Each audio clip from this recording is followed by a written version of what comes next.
Go back to the $1 bill again. A little history lesson here. Now, March 1st, 1997, I was doing a seminar in Los Angeles, California. And in that seminar, somebody asked me a question, what do you know about trusts? I says, well, what do you want to know? He says, well, I've got a trust here. He says, well, did you look at it? He says, sure. There's 40 people in the audience. Hands it to me. I says, well, this is garbage. He says, what do you mean it's garbage? I says, well, the parsing syntax grammar is all wrong.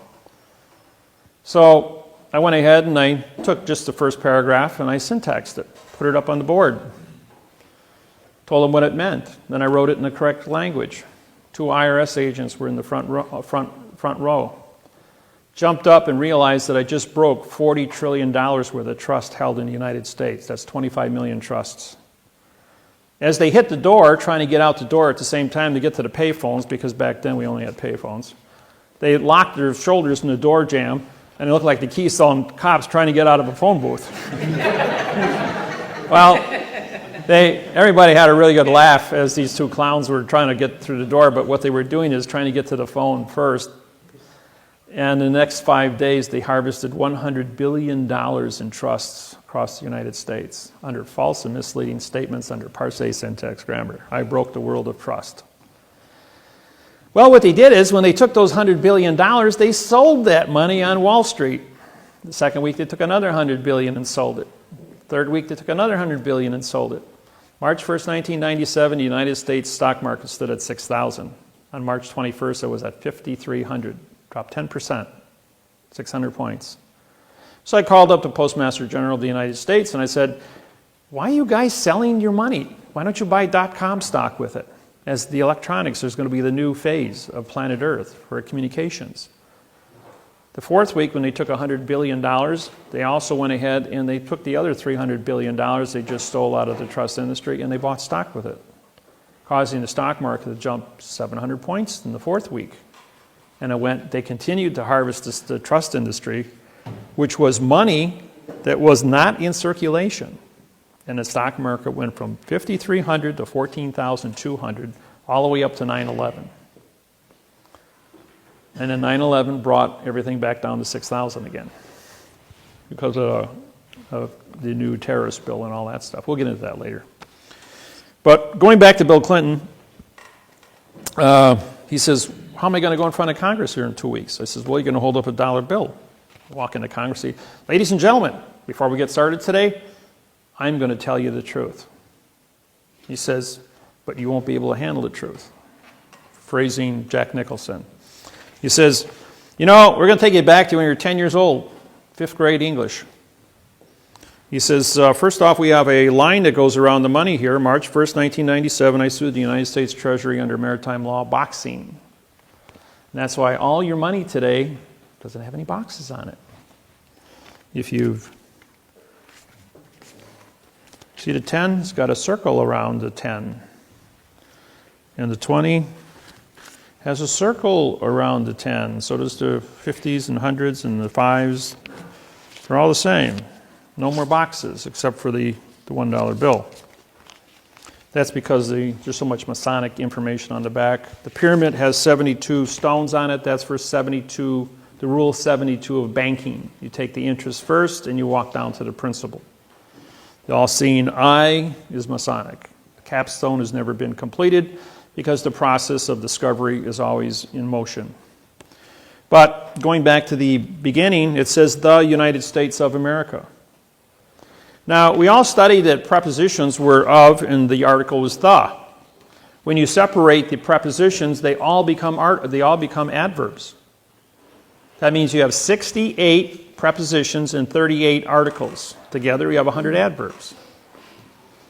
So, the as an adverb now modifies united to be a no citizen. UN is no, IT is citizen. ED is in past time, which means you have no now time jurisdiction.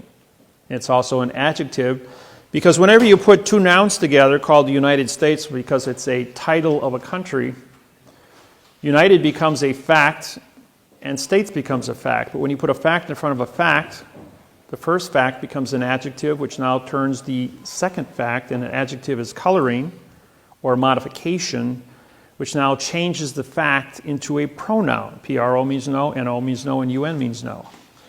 The pronoun is now connected to the adverb, ADV, vowel two consonants, no contract. And then the adverb modifies, modify is change, change is motion, motion is action, and action is verb, and America becomes a dangling participle verb on the money. Now, A is a single syllable. Therefore, A means no. M-E-R-I is Latin for mercy, and C-A is Latin for sheep. No mercy for the sheep. So we pay 65% taxes. But because America is the verb on a corporate instrument. Now, we have two signatures on the money. Therefore, this is a corporate instrument. Corporations are under Title 15, Section 1692E, false and misleading statements. Carries a penalty of $25 million and 30 years in prison for every note published under Title 15, Section 78FF. Under Title 15, Section 1639A, there was no notification given to the United States population that the modification of grammar under Title 18, Section 1001, which is the fictitious conveyance of language, was going to be used on our Federal Reserve notes on our money. So to protect the fraud, we put a box around it. Anything in a box is an enclosed area and can't be considered. It was engineered, folks, not a mistake, engineered. Just like you build a space shuttle, it's engineered. If it's perfect, it works. Well, we had a perfect fraud. What's the first two little words over here? It says this note. It doesn't say for this note or by this note or of this note or with this note. It says this note. Therefore, we drop the preposition. This becomes an adverb making note a verb. Does this look like a verb to you? Misrepresentation. So now we have a Title 18, Section 1341 mail fraud. Carries a $1 million fine and 30 years in prison. Title 18, 1001, fictitious conveyance of grammar. Title 18, Section Title 15, Section 1692E, false and misleading statements. And we have Title 18, 1621, perjury, because we didn't advertise it. Now we have 4 criminal acts that take place on the dollar bill.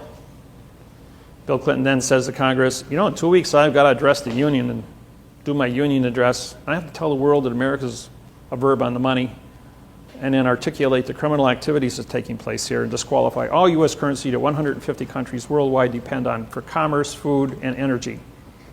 Or we can seal a case. All those in favor of sealing the case, raise your hand. 102 hands goes up, and he walks out and doesn't say a word. Now, who controls money? Universal Postal Union. Universal Postal Union gets the word, and all 250 countries are told to stand down. Bill Clinton's case is sealed, and nobody talks about Bill Clinton's indiscretion. Shortly thereafter, Hillary Clinton runs for President of the United States against Obama. Does anybody talk about the indiscretion of Bill and Hillary? Not a peep. Not even North Korea, not even Afghanistan, not even the Middle East countries. All the people that hate the United States are all told by the Universal Postal Union, you will keep your mouth shut and don't talk about anything of Bill Clinton, or he's going to spill the beans on the language. Squeaky wheel gets the oil. You think you got freedom of speech? Yeah, it stops with the money. Who controls the money controls the world. Always follow the gold.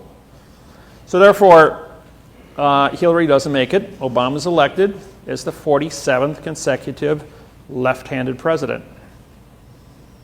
Romney is right-handed, by the way. There's never been a right-handed president.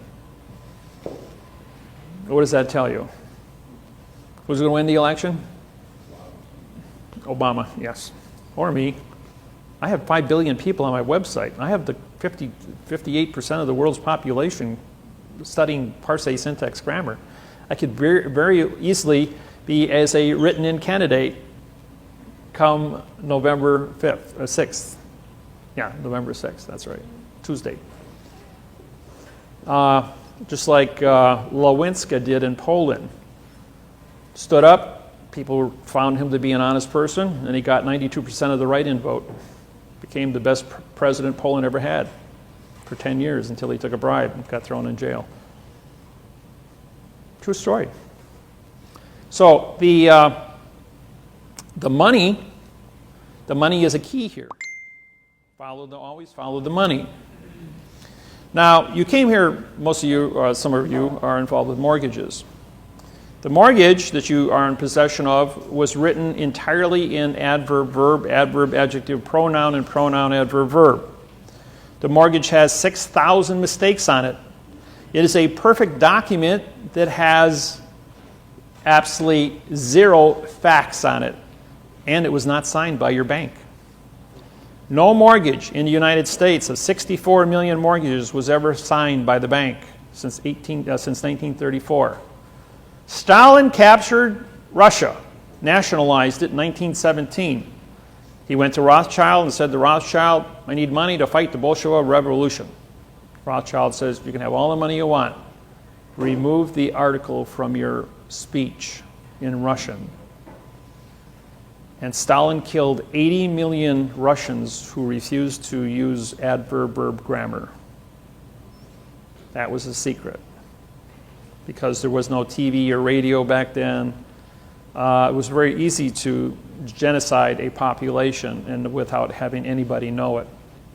They did the same thing in Hawaii from 1800 to 1829. 38,000 Hawaiians had their heads cut off because the Hawaiian language has no vowel into consonant conception, and they use prepositional phrases. And because they wouldn't speak an adverb verb like the church wanted them to study, they cut off their heads. And finally, after doing enough of them, people got the message that if we don't follow this new adverb verb program, then we're going to be dead. So that's how they captured Hawaii. So this brainwashing of the adverb verb scenario became relevant, and so Stalin was able to get financing and captured Russia. In 1934, Mao Zedong nationalized China, which had 1,200 dialects. Now they only have 4. So we need usually 3. I just came back from 23 days in China. That was quite an eye-opener, going to China. Everything you hear about China, total nonsense. I'm here to tell you, it's total brainwashing. Those people are, if I blindfolded you and dropped you off in China right now in the countryside, you'd think you're in Indiana. It's flat, all farms, people working, growing corn, wheat, barley, everything. Just they don't have any equipment. They're all out there working by hand. And they're pushing carts. They don't have tractors pulling things. Some of the bigger farms will use a tractor. And these tractors are pretty old. They're like 30, 40 years old. I didn't see any modern equipment anywhere, but I saw a lot of labor. They got 1.4 million people, 1 billion people. So they got plenty of people. But most of the country is either mountainous or desert, so there's very small farm areas. I drove probably 600 miles totally around China's countryside. When I got off the plane in China, I was met by a translator, as I have held an ambassadorship with China since 2002 as a result of with the United Nations and my plenipotentiary judgeship. So when I showed up in China, they met me as a returning ambassador to China, and I was put in the presidential suite at the Bird's Nest, which is the Olympic Village in Beijing, for 10 days with a chauffeured limousine at the state's expense. But then what they wanted me to do was syntax, their electronics program. So I took a 1,800-word patent on a new electronics cell phone. The new cell phone is transparent aluminum, 3 by 5 inch screen, 3D holographic. It has a 200 lume video projector. And then when you set it down, it has pop-up AirTouch keyboard, just like Minority Report.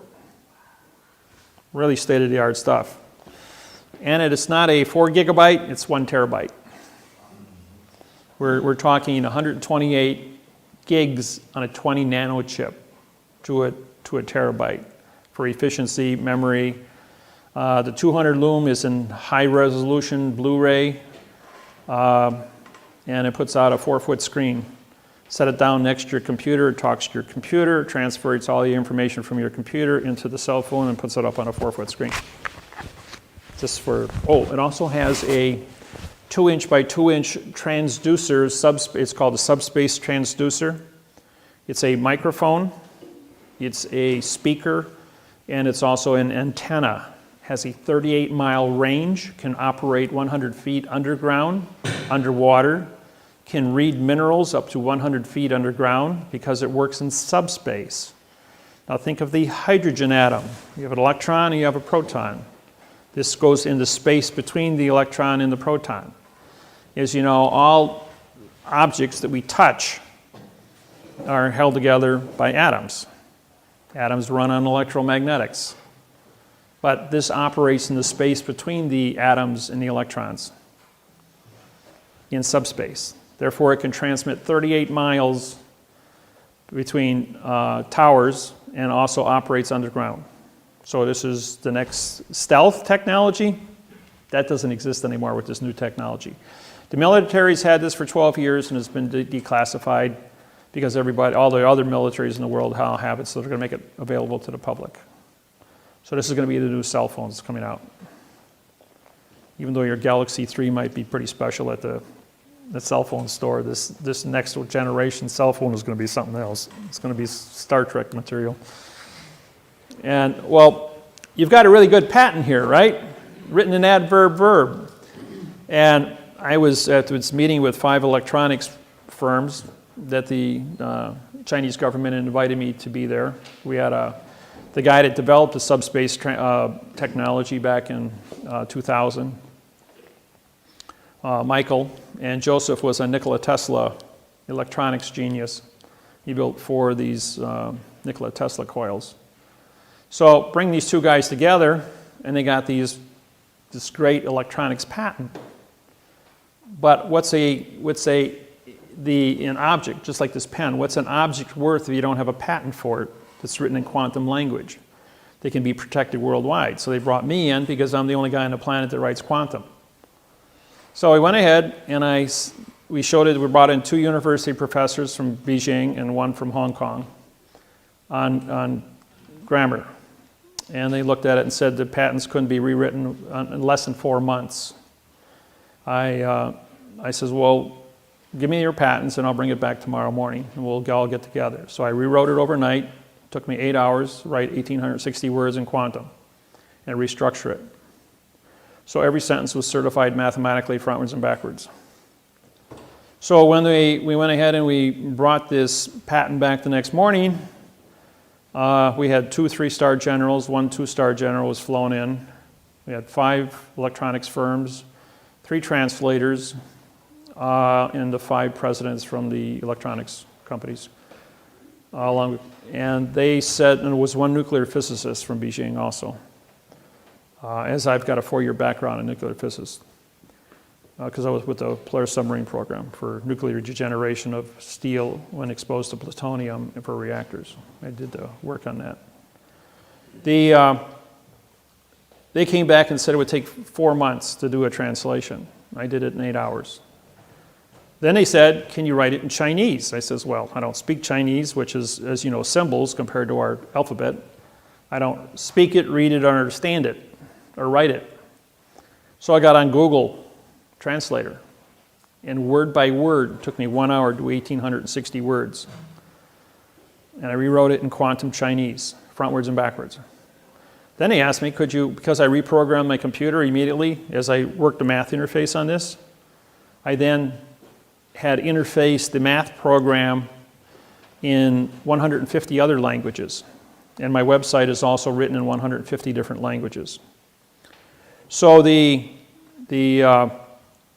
took 1 hour for me to translate from quantum English to quantum Chinese, and it took me 1 minute to translate from quantum Chinese to quantum French, German, Italian, Spanish, Arabic, and in Indian. And what they realized was that now they have a quantum program for a $20 trillion a year jump in contracts for international trade. We also gave them the international transportation of money contracts to transport money between one country and another for the new international quantum banking programs that Russell Gould and I have put together. All 150 nations worldwide have been given the patents to this technology for free. I've made this all available so the whole planet can switch over simultaneously. You can't have a world of fact and the world of fiction exist simultaneously, as fact and fiction can never meet. So in 2000, we educated the entire planet banking industry, and we gave them all of these 115-page bank treaties written in quantum grammar. It took us 7 years to put together. This is a 32-year program, by the way, that I've been working with personally, and been in the architect of this whole thing to change the entire planet from a world of verb into a world of fact, so no one can ever go to war again. Now, what's important about all this is that mankind has been throwing stones at each other because of international communication treaties, because miscommunications. But no one ever went to war over the math problem. Now, how many of you know about the object in Greenland? A couple of you, okay. Well, for those of you that don't know, there is a spacecraft that has melted out of the ice in Greenland. As you know, the North Pole has melted completely. You can go from London to Moscow or to Russia by going over the North Pole now. All the ice cap is gone. The last place that has ice on it was Greenland. Greenland had a 18,000-foot ice cap on it. Well, the spacecraft that is anchored in the center of Greenland created the last ice age 50,000 years ago. It's a weather machine. It's 55 miles wide, 300 miles long, and 2 miles high. The people that lived in it were called the Mois. If you draw a straight line from the spacecraft to the Washington Monument in Washington, D.C., through the Yucatan Peninsula Great Pyramid at Mitsubishi, it ends up on Easter Island where the Mois have been dug out of this dirt. The heads on Easter Island?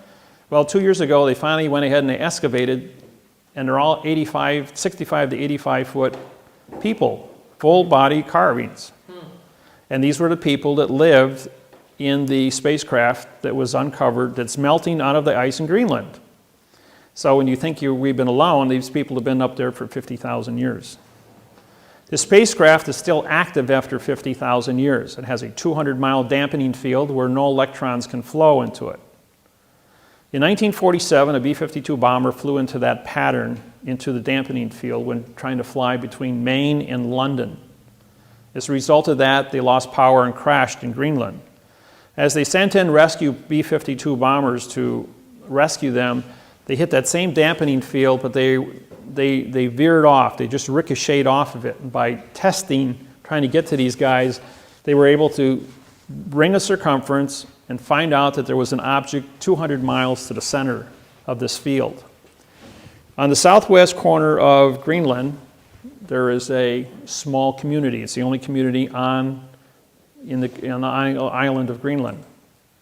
That community is a military post, CIA, that uses a compressed air generator to operate diesel engines to run a Caterpillar to run back and forth to 200 miles from the base to the object in Greenland.